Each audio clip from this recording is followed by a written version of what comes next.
Wow! Na-harvest na yun siya. Harvest na yun akong palayan during the pita.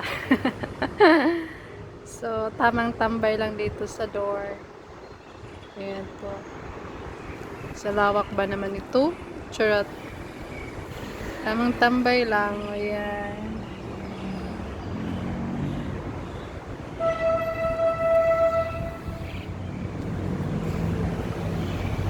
Yan yung sunset. Yun. Paano na yung Palaborg?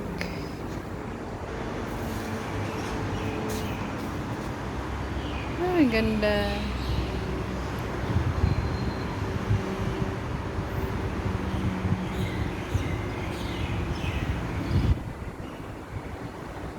We can enjoy life.